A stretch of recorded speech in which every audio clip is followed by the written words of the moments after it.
Price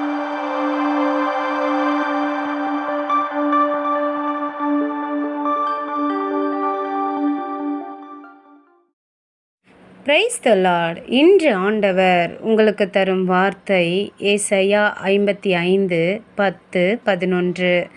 விதைக்கிறவனுக்கு விதையையும் புசிக்கிறவனுக்கு ஆகாரத்தையும் கொடுக்கிறது எப்படியோ அப்படியே என் வாயிலிருந்து புறப்படும் வசனமும் இருக்கும்.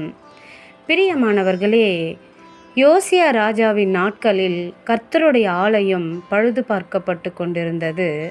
அப்போது பிரதான ஆசாரியனான இல்க்கியா பல ஆண்டுகளாக மறக்கப்பட்டிருந்த நியாயப்பிரமாண புத்தகத்தை கண்டுபிடித்தார்.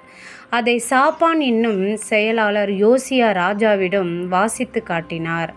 அந்த வசனங்களை கேட்டவுடன் யோசியா தனது ஆடைகளை கிழித்து கொண்டு மனந்திரும்பினார். பல ஆண்டுகளாக மறைந்திருந்த தேவனுடைய வார்த்தை ஒரு ராஜாவின் இருதயத்தை உடனடியாக மாற்றியது.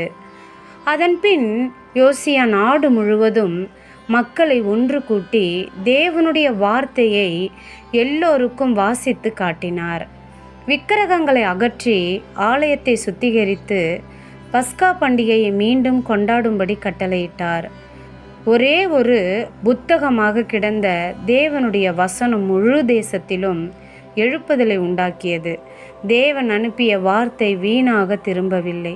அது ஒரு ராஜாவையும் ஒரு ஜனத்தையும் மாற்றி தன் நோக்கத்தை நிறைவேற்றியது. பிரியமானவர்களே, தேவனுடைய வார்த்தை ஒரு புத்தகத்தில் எழுதப்பட்ட எழுத்துக்கள் மட்டுமல்ல, அது வாழ்க்கையை மாற்றும் உயிருள்ள வல்லமை. அதை ஏற்றுக்கொள்ளும் இருதயத்தில் அது நிச்சயமாக பலன் கொடுக்கும். விதை நல்ல நிலத்தில் விழும்போது அறுவடை தருவது போல தேவனுடைய வசனம் நம் வாழ்க்கையில் மாற்றத்தை உண்டாக்கும். தேவன் பேசும் ஒவ்வொரு வார்த்தையும் அவர் நினைத்த காரியத்தை நிச்சயமாக நிறைவேற்றும். அது ஒருபோதும் வீணாக திரும்பாது. ஜெபம் செய்வோம். அன்புள்ள தகப்பனே, இந்த அருமையான நல்ல நாளுக்காக நன்றி செலுத்துகிறோம். ஆண்டவரே, ஸ்தோத்திரம். உங்களிடத்தில் நாங்கள் விதைக்கப்பட்ட ஆண்டவரே ஜெபம் என்கிற இந்த விதை ஆண்டவரே ஒரு நாளும் வீணாய் போகாது. ஆண்டவரே, நீர் விதைக்கிறவனுக்கு விதையையும் புசிக்கிறவனுக்கு ஆகாரத்தையும் கொடுக்கிற தேவன். உம்மை தேடுகிற பிள்ளைகளுக்கு ஒரு நன்மையும் குறைபடாது. ஆண்டவரே, ஸ்தோத்திரம். முழு உள்ளத்தோடும் முழு அன்போடும் முழு பலத்தோடும் என் தேவனை நாங்கள் தேடும் பொழுது நிச்சயமாக என் ஆண்டவர் எங்களுக்கு ஏசப்பா நீங்கள் பலன் தருவீங்கப்பா.